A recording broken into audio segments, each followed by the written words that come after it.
Evidence analysis. A comprehensive ideo-deductive method of crime scene analysis and criminal profiling involving the examination, interpretation of physical evidence, forensic victimology, and crime scene analysis for behavioral patterns and clusters that suggest offender characteristics of investigative or forensic relevance.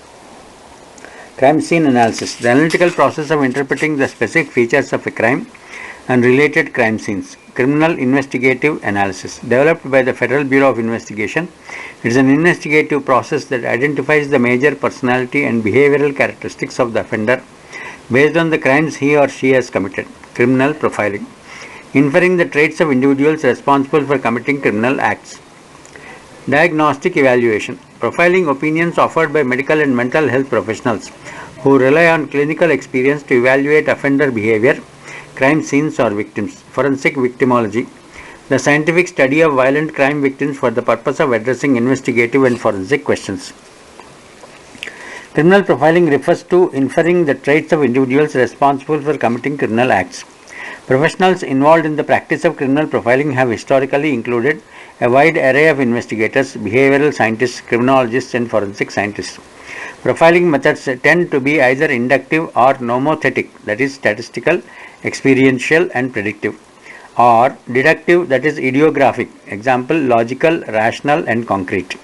When applied to unsolved cases, these methods have been used to help identify criminals, narrow suspect lists, assist with case linkage, develop leads, and design investigative strategies. As will be shown, some profiling methods also have a long-standing forensic tradition. Criminal profiling has been referred to among less common terms as behavioral profiling, crime scene profiling, criminal personality profiling, offender profiling, psychological profiling, criminal investigative analysis, and more recently, investigative psychology. Because of the variety of profilers, their respective methods, and their various levels of actual education on the subject, there remains a general lack of uniformity in the application of these terms across and within certain profiling communities. Consequently, some terms are used inconsistently and interchangeably. For our purposes, we will be using the general term criminal profiling. The early history of criminal profiling. Blood libel. One of the first documented uses of criminal profiling in an official context involves the demonization of Jews. The origins are found in the report made by the anti-Semitic scholar Appian to the Roman Emperor Caligula in CE 38. Appian felt the Jews of Alexandria, where he had studied, had too many rights and privileges. Appian, documented in the writings of Flavius Josephus, falsely reported to Caligula that Jews were often responsible for the ritual killing and eating of Greeks as a part of Passover. Blood libel, the false accusation of ritual killing, is an early and persistent form of criminal profiling because it involves a predetermined set of crime-related characteristics used to infer and consequently accuse a particular suspect pool, namely the Jews.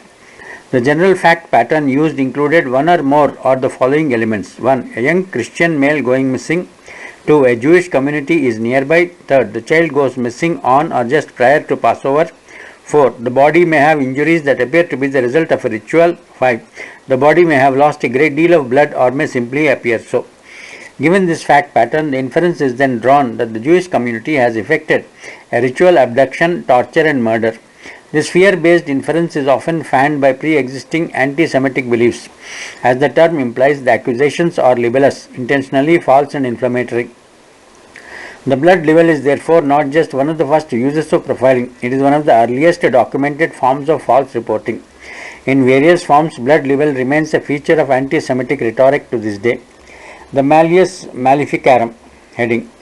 One of the first published texts that offered explicit instruction on the subject and practice of profiling criminal behavior is the Malleus Maleficarum, the witch's hammer. Two Dominican monks, Henry Kramer and James Sprenger, professors of theology from the Order of Friars Preachers, originally published this work around 1486. It was intended to provide rationale and guidelines for those involved with the medieval Inquisition, namely the authors, to assist in the identification, prosecution, and punishment of witches. According to the Malleus Maleficarum, witches and other criminals may be identified by specific circumstances, abilities, and characteristics as defined by the experiences of both its authors. In concert with their interpretation of the Bible, witches were described primarily as women who 1. Have a spot, scar, or birthmark, sometimes on the genitals and sometimes invisible to the inquisitor's eye. 2. They live alone. 3rd. They keep pets, a demon in animal form known as a familiar. 5. Suffer the symptoms of mental illness, auditory or visual hallucinations. 6. Cultivate medicinal herbs. 7. And have no children. The Malleus Maleficarum also explains the dead bodies will flow blood from their wounds when their murderer is near. The Spanish Inquisition heading. The Spanish Inquisition was originally ordained by the Catholic Church to assist the Spanish government with the identification of conversos. These were primarily Muslims or Moors and Jews, Marranos, who had pretended to convert to Christianity but secretly continued to practice their former religion. To help true Catholics better inform on their heretical neighbors, criminal profiling was adopted as one of the tools of choice.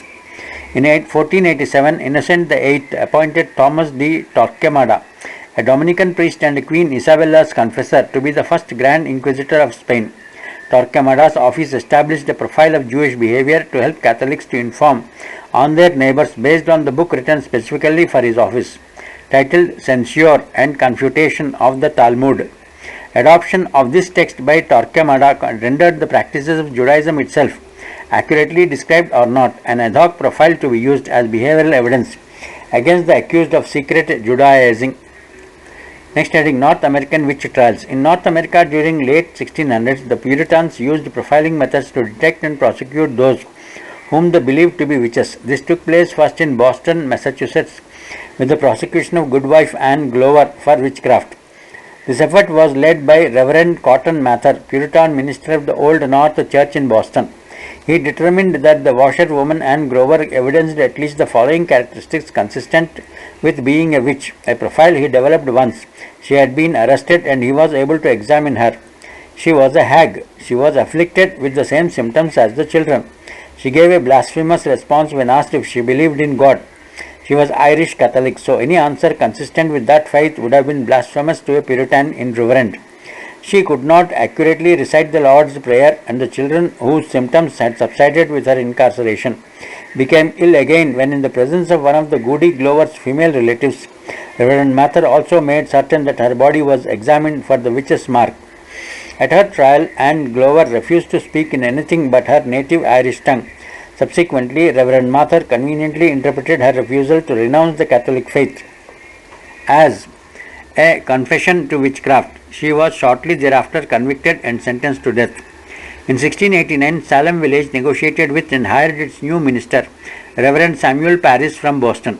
The community eventually became unhappy with his ministerial abilities and stopped paying him on a regular basis.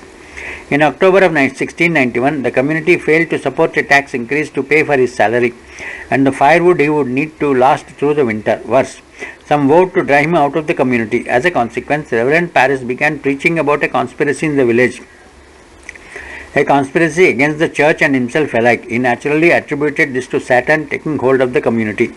On 20th January 1692, 9-year-old Elizabeth Parris and 11-year-old Abigail Williams, her cousin and from the same home, began acting in a fashion quite similar to the Goodwin children in Boston, only 4 years previously. Eventually, other young girls in Salem Village began acting similarly. With the talk of witchcraft already in the air, Dr. William Griggs arrived in mid-February to examine all of the afflicted girls. Finding nothing physically wrong with them, he concluded that the cause was supernatural. Before the Salem witch trials came to an end, 20 people had been executed, 14 women and 6 men. At least 5 people had died in prison, and more than 150 had been jailed. Most of those executed were hanged, but one man was actually crushed beneath rocks. The evidence against the accused in each case included the conclusion that they fit a particular profile, that of a witch. Heading: A Modern History of Criminal Profiling. Modern criminal profiling methods owe themselves to a diverse history grounded in the study of crime and criminal behavior, that is criminology, the study of mental health and illness, that is psychology and psychiatry, and the examination and interpretation of physical evidence, that is forensic sciences. In its many forms, it has always involved the inference of criminal characteristics for investigative and forensic purposes. Heading: Criminologists. Integral to criminal profiling has been both understanding the origins of crime and classifying criminal behavior.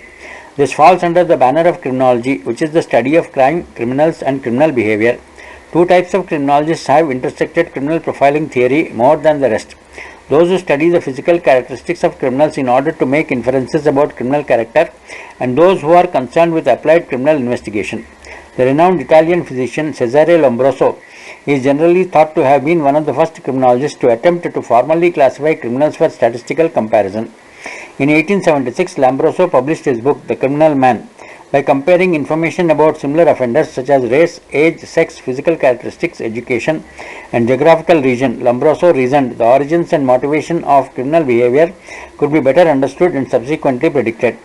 Lombroso studied 383 Italian prisoners. His evolutionary and anthropological theories about the origins of criminal behavior suggested that based on his research, there were three major types of criminals. 1. Born criminals. These were degenerate, primitive offenders who were lower evolutionary reversions in terms of their physical characteristics. Insane criminals. These were offenders who suffered from mental or physical illness and deficiencies. 3. Criminaloids. There are larger general class of offenders without specific characteristics. They were not afflicted by recognizable mental defect, but their mental and emotional makeup predisposed them to criminal behavior under certain circumstances. This classification has been compared to the diagnosis of psychopathic personality disorder that came later from the psychiatric community. According to Lombroso's theory of criminal anthropology, there are 18 physical characteristics indicative of a born criminal, providing at least 5 or more are present. Those include features such as defects and deviations of head, ear or eye size and shape, asymmetry of the face, abnormal dentition, long arms and extra toes and fingers, basically anything that looks abnormal or irregular. Lombroso's theory is evolutionary in nature, suggesting that criminals represented a reversion to a more atavistic, that is ape-like human state. Non-criminals, of course, were thought to be more evolved and therefore less ape-like. Lombroso felt that based on his research he could recognize those physical features that he has correlated with criminality. Many criminologists since Lombroso have made similar attempts to classify and predict criminality based on intelligence, race, heredity, poverty, and other biological or environmental factors. The Austrian jurist Hans Gross was more comprehensive in his understanding and application of criminal profiling to investigative matters. In 1893, Dr. Gross finished writing his seminal works, Handbuch für Untersuchungsrichter als System der Kriminalistika, aka Criminal Investigation, a practical textbook for magistrates, police officers and lawyers. This is in German by Dr. Gross in 1893. This was a landmark publication in which Dr. Gross proclaimed the virtues of science against intuition and superstition. Arguably a founding father of modern criminal profiling, Dr. Gross wrote about the importance of carefully studying offender behavior. In criminal investigation, for example, he offers various methods for profiling the behavior of murderers, arsonists, thieves, counterfeiters, and females falsely reporting rape, to mention just a few. In his other well-known work, Criminal Psychology, he shows the same underlying propensity towards necessity of criminal profiling. He writes, "Is it not known that every deed is an outcome of the total character of the doer? Is it not considered that deed and character are correlative concepts, and that the character by means of which the deed is to be established cannot be inferred from the deed alone?" His publications outline a systematic approach to physical evidence examination, crime reconstruction, psychological assessment, and criminal profiling that remains relevant to criminal profiling even to this day. Next heading, forensic scientists. The practice of criminal profiling by forensic scientists has a long history. The first documented instance occurred more than 100 years ago during the Whitechapel, aka also known as Jack the Ripper, murders in Great Britain in 1888. Dr. George B. Phillips, the divisional police surgeon, equivalent of a forensic pathologist, engaged in a rather direct method of inferring criminal characteristics. He observed wound patterns and from these inferred offender knowledge and skill. For example, Dr. Phillips noted that injuries to one of the Whitechapel victims, Annie Chapman, indicated what he felt was evidence of professional skill and knowledge in their execution. In particular, he was referring to the post-mortem removal of some of Annie Chapman's organs, and what he felt was the cleanliness and the preciseness of the incisions involved. Further, as Dr. Wayne E. Baxter, coroner for the southeastern districts of Middlesex, stated to Dr. Phillips during a coroner's inquest into the death of Annie Chapman, that the object of the inquiry is not only to ascertain the cause of death, but the means by which it is occurred. Any mutilation which took place afterwards may suggest the character of the man who did it. Behavior they understood was evidence suggestive of personality characteristics. This approach generally agrees with the work of Dr. Gross mentioned previously, providing that from the deed the doer may be known. The tradition of forensic pathologists offering similar profiling opinions and insights continues to this day. However, they are not the only forensic scientists to do so. Dr. Paul L. Kirk, 1902 to 1970, a professor of biochemistry and later forensic science at the University of California at Berkeley, is regarded by many as the father of modern forensic science. In 1953, subsequent to his work on the Manhattan Project during World War II, Dr. Kirk published the first edition of his seminal forensic textbook, Crime Investigation, a treatise on criminal investigation, crime reconstruction, and forensic examination that endures to this day as a foundational industry standard with a few equals.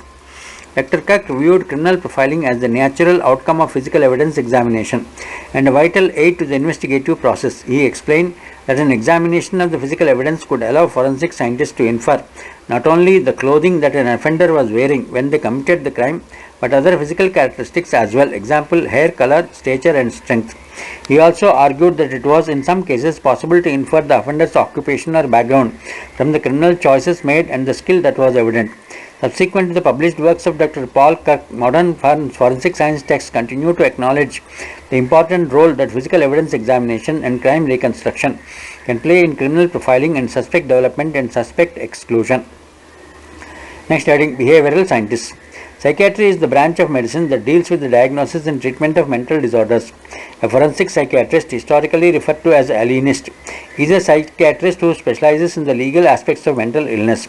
The psychiatrist is trained to elicit information specific to mental disorders through face-to-face clinical interviews, a thorough examination of individual history, and the use of tested and validated personality measures. Historically, psychiatrists have infrequently applied their expertise to investigative matters, but they regularly apply it to legal, that is, forensic questions. One of the earliest documented cases of forensic psychiatry intersecting with criminal profiling is that of Mendel Baylis, arrested in 1911 by the Kiev secret police for the ritual murder of a Christian boy. Mr. Baylis was jailed for 2 years while prosecutors built their case, all the while concealing exculpatory evidence. Criminal profiling was used at his trial in the form of expert testimony from Dr. Ivan Sikorsky, a forensic psychiatrist and a professor at Kiev University. Dr. Sikorsky opined on the issue of Baylis' motive, stating that it was racial revenge. He based this forensic opinion on his comparison of the case facts to other similar cases. It fit what he believed to be a profile of a ritual Christian murderer. The jury was unconvinced and Mr. Baylis was ultimately acquitted in 1913. In the United States, the work of Dr. James A. Brussel of New York is considered by many to have advanced the cause of criminal profiling significantly. Dr. Brussel's method included the diagnosis of an unknown offender's mental disorders from behaviors evident at the crime scene. He would infer the characteristics of an unknown offender in part by comparing the criminal behavior to his own experiences with the behavior of patients who shared similar disorders. Dr. Brussel also subscribed to the opinion that certain mental illnesses were associated with certain physical builds, not unlike the theories of criminologists a century before. As a result, an unknown offender likely physical characteristics were included in Dr. Brussel's profiles of unsolved cases. During the 1940s and 1950s, a mad bomber terrorized the city of New York. He set off at least 37 bombs in train stations and theaters all over the city. Dr. Brussel was asked to analyze the case and he did so, though no written profile was provided. On 25th December 1956, the New York Times carried a story containing some of Dr. Brussel's predictions about the bomber. Example, male, knowledge of metal working, pipe fitting, and electricity, had suffered some grave injustice by Con Ed, which had rendered him chronically ill, self-centered, middle-aged, possibly a virgin, Catholic, suffered from paranoia. It did not contain a prediction about wearing a double-breasted suit, though he is alleged to have told investigators that the suspect would be arrested wearing one. When the police finally identified and arrested George Metesky for the bombings in 1957, 40s and 50s, in 57 he was arrested in 6. Dr. Brussel's profile was determined to be generally but not completely accurate. Contrary to popular belief, Metesky was arrested wearing faded pajamas, not a double-breasted suit. He was, however, single and living with his two unmarried sisters. He was also allowed to change before being taken into custody. That is when he put on the infamous double-breasted suit, a very common manner of dress at that time. In the tradition of Dr. Brissell and similar professionals that followed, forensic psychiatrists, forensic psychologists, and other behavioral scientists are commonly thought to be associated with criminal profiling. In reality, despite endless film and television depictions, few forensic behavioral scientists are involved with the investigation of unknown offenders. Rather, clinicians most commonly provide mental health assessments for known offenders already in police custody. The Federal Bureau of Investigation, that's the heading. During 1960s, an American police enforcement officer named Howard Taten began to develop his own approach to criminal profiling while working for the San Leandro Police Department in California. Taten studied under Dr. Paul Kirk, the internationally renowned criminalist, Dr. Bray Focal, the San Francisco medical examiner, and Dr. Douglas Kelly, a psychiatrist noted for his work in the Nuremberg war trials. These were his instructors in the School of Criminology at the University of California, Berkeley. During the late 1950s, he also sought out and spent hours discussing cases with Dr. James Brussels to develop his appreciation of mental health perspective. Later in his career as a special agent SA for the Federal Bureau of Investigation, Taten initiated a criminal profiling program. He taught criminal profiling techniques as an investigative aid to be used in conjunction with other investigative tools. His first profiling course was called Applied Criminology, taught to the FBI National Academy in 1970. Later the same year, SA Taten rendered his first actual profile as an FBI agent in Amarillo, Texas. SA Taten also teamed with SA Pat Mulani, then assigned to the New York division of the FBI to teach abnormal psychology as it applies to criminal profiling. In 1972, the FBI Behavioral Science Unit BSU was formed. SAs Taten and Mulani were assigned to it and other agents were added. Made world famous by sensational true crime memoirs from retired BSU profilers such as John Douglas and Robert Ressler. In the early to mid 1990s, the BSU had undergone numerous changes with respect to personnel, structure and function over the years. At the turn of his past century, a significant shift occurred among the profilers at the FBI, manifesting a rift between internal cultures and agendas. Traditionally, the BSU had maintained what was referred to internally as a three-legged stool model, conducting research, providing education and training within the law enforcement community, and providing case consultations to support the effort of police investigations. However, the model began to change when Stephen Band, a PhD in counseling psychology, took over the unit in 1998. Under his administration, the cultural rift in the BSU between those who consulted on cases and those who performed teaching and research worsened. The two groups ultimately separated, one aligned with the law enforcement investigators as the newly formed BAU, and the other comprised PhD-educated behavioral scientist BSU. The BAU was created in 2000 as a part of BSU intended to be subordinate to Dr. Band. The BAU consults on law enforcement cases and the BSU conducts research and provides training. However, BAU eventually removed itself physically from FBI Academy in Quantico and began working from an off-site office location. This made real supervision impossible and rendered the BAU essentially autonomous. Dr. Band subsequently resigned as director of BSU in 2005. The state of FBI profiling is currently unclear as many of its major practitioners have retired into private practice. The Academy of Behavioral Profiling. Today's profiling community is made up of professionals and non-professionals from a variety of backgrounds. At the professional forefront is the Academy of Behavioral Profiling (ABP), founded in March 1999. The ABP is the first international independent multidisciplinary professional organization for those who practice or who are studying profiling. It has student member section and affiliate member section for the interested non-profiling professionals and 4 full member sections: behavioral, criminology, investigative and forensic. ABP has developed firm practice standards and ethical guidelines which the membership agrees to follow under penalty of various levels of sanction. More recently, it has developed and deployed the Profiling General Knowledge Exam for those seeking to become full members. The goal of the organization is to provide structure and support for those diverse professionals actively involved in profiling work, as well as to allow members to advance within that structure based solely on their knowledge and quality of their work. Regardless of who is involved and regardless of the professional outlook, criminal profiling still is not typically a career in itself, although there are individuals who have made it so. Rather, it is a multidisciplinary skill that is nurtured and developed once one has become proficient in other requisite disciplines. The goals of criminal profiling. The goals of criminal profiling depend on the context. The two most common contexts are investigative and forensic. investigative context are those that exist before a suspect has been identified. These include consultations or examinations for law enforcement or other investigators seeking to establish the facts of a case and identify suspects. Forensic context are those involved a defendant that is being tried in civil or criminal court. These include consultations or examinations for civil and criminal attorneys. Investigative goals include the following: 1. Evaluating the nature and value of available forensic and behavioral evidence in a particular crime or a series related crimes, reducing the viable suspect pool, prioritizing the investigation into remaining suspects, linkage of potentially related crimes by identifying crime scene indicators and behavioral patterns, that is modus operandi and signature, assessment of the potential for escalation of nuisance criminal behavior to more serious or more violent crimes, that is harassment, stalking and voyeurism, providing investigatively relevant leads and strategies, helping keep the overall investigation on track by offering fresh and unbiased insights, developing communication, interview or interrogation strategies for dealing with suspects. Forensic goals include the following: 1. Evaluating the nature and value of forensic and behavioral evidence to a particular crime or series of related crimes, developing insights into offender motive and intent before, during and after commission of a crime, levels of planning, evidence of remorse, precautionary acts, etc. Linkage of potentially related crimes by identifying similarities in crime scene indication and behavioral patterns. Example: victimology, modus operandi and signature. It is generally agreed that profiling alone should not be used to implicate a particular individual for a particular crime, given the known limits of behavioral evidence. Rather, a criminal profiler should serve to educate investigators, attorneys, judges and juries regarding the state of behavioral evidence, what it means and what it does not. Depending on the legal jurisdiction, a criminal profiler is likely to be limited with respect to their actual admissible testimony.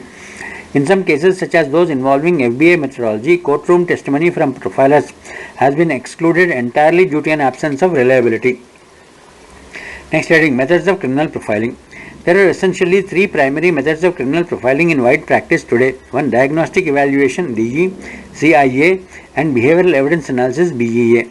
The DE and CIA methods may be described as inductive and nomothetic. This means that they involve abstract predictions about possible and unverified offender characteristics using group studies of similar crimes or experience, or to suggest an average offender type. Nomothetic profiles do not represent an actual offender who exists in the real world. They represent varying levels of theory and possibility. BEA is more deductive and ideographic. This means it requires establishing and examining the features of a specific case to form a concrete assessment regarding the characteristics of the offender responsible. It is based on the study of the case at hand and seeks to establish actual behavioral evidence of offender characteristics as opposed to those that are merely likely or possible. Next heading: diagnostic evaluation. The term diagnostic evaluation does not refer to or represent a single profiling method or a unified approach. It is instead a generic description of the services offered by medical and mental health professionals who rely on clinical experience when giving profiling opinions about offender behavior, crime scene or victims. Without a clear and identifiable process, profiles based on DEs are heavily idiosyncratic, relying to a large degree on the specific background of the clinical profiler. The clinician's education, training and experience dictate the approach taken at a given point of time, with the profile being an outgrowth of their understanding of criminals and criminal behavior, flavored with his or her own take on personality and mental illness. These are done on an as-needed basis, usually as one part of a broad range of services being offered. Two dangers presented by DE are role confusion and relevance. First, a clinician's profiling process should not revolve around or focus on treatment issues. That is, mental health professionals should not confuse their role as investigative advisors with their role as mental health diagnosticians. Second, those conducting DE seldom have experience in law enforcement.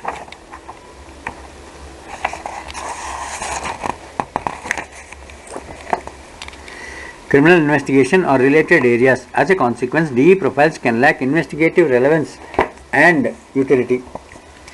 Next heading: criminal investigative analysis. The FBI has developed the most commonly known method of criminal profiling. However, FBI profilers currently refer to themselves as criminal investigative analysts and their profiling method as CIA. CIA is defined by the FBI practitioners as an investigative process that identifies the major personality and behavioral characteristics. CIA full form is Criminal Investigative Analysis. It identifies the major personality and behavioral characteristics of the offender based on crime behavior. The CIA method or Criminal Investigative Analysis method arose primarily from FBI's criminal profiling project A study of 36 incarcerated offenders and their 118 respective victims conducted between 1979 and 1983. This study resulted in FBI's organized-disorganized offender typology, still in wide use today. An organized crime scene is one with evidence of planning, where the victim is a targeted stranger. The crime scene reflects overall control and there are restraints used and the aggressive acts occur before death. This is used to suggest that the offender is organized, with the crime scene being a reflection of the personality of an offender, meaning the offender will have average to above average intelligence, will be socially competent, will prefer skilled work, will have a high birth order, will have a controlled mood during the crime, and may also use alcohol with the crime. Conversely, a disorganized crime scene shows spontaneity, where the victim or a location is known, the crime scene is random and sloppy, there is sudden violence, minimal restraints are used, and there are sexual acts after death. This is used to suggest the personality of the offender, with a disorganized offender having below average intelligence, being socially inadequate, having a low birth order, having an anxious mood during the crime, and using minimal amounts of alcohol. Despite these discrete classifications, it is generally held that no offender will fit neatly into either category, with most offenders being somewhere between the two. These offenders are called mixed category. CIA is ideally comprised of a number of steps or stages in which information about the crime is gathered and determinations are made about its relevance and meaning. Number 1.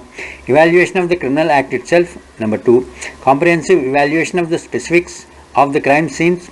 Number 3. Comprehensive analysis of the victim. Number 4. Evaluation of preliminary police reports. Number 5. Evaluation of the medical examiner's autopsy protocol. Number 6.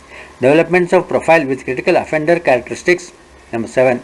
Investigative suggestions predicated on the construction of the profile. This kind of analysis requires advanced investigative, forensic and behavioral education to effect competently. However, most FBI profilers are investigators and not forensic scientists or even behavioral scientists, which has limited their ability to validate or advance their methodology or to testify about their conclusions in court.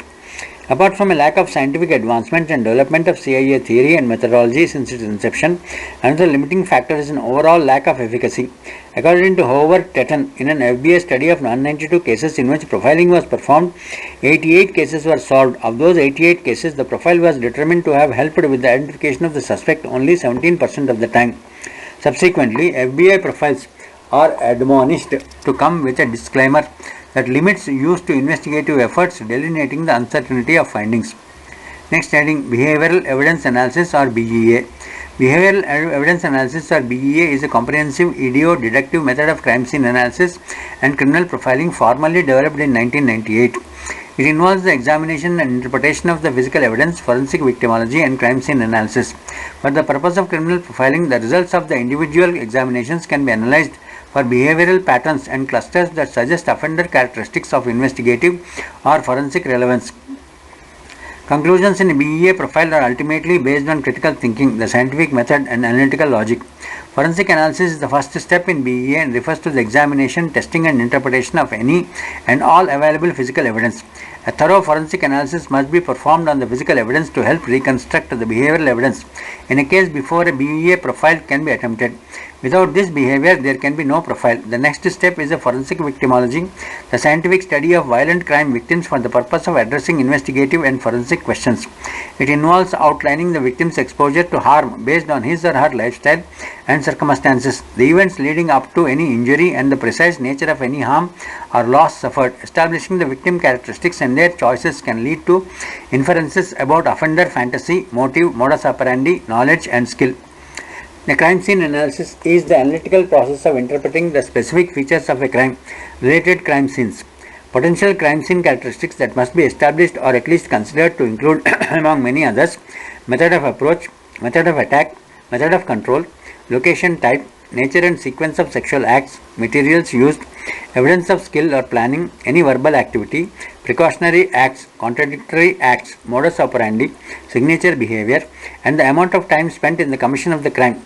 Crime scene characteristics are interpreted from an integrated examination of the established behavioral evidence and victimology. Because they depend on the physical evidence and complete evidence is not always available, not all crime scene characteristics may be established in every case. This can limit any subsequent findings and in some cases may even prevent meaningful profiling effort. The result of the forensic analysis, forensic victimology and crime scene analysis are examined for behavioral patterns and clusters that suggest offender characteristics of investigative or forensic relevance. These are presented in written format with the basis for each offender characteristic found clearly outlined with the supporting evidence and augmentation. When insufficient evidence exists to form opinions about the characteristics of the offenders reasonable, responsible, specific suggestions are provided to outline further investigative action that must be taken. Successful use of BEA methodology requires significant education and training in the forensic and behavioral sciences.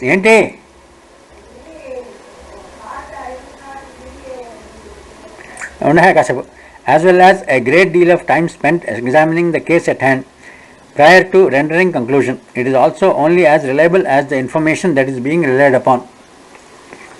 This is criminal profiling completed.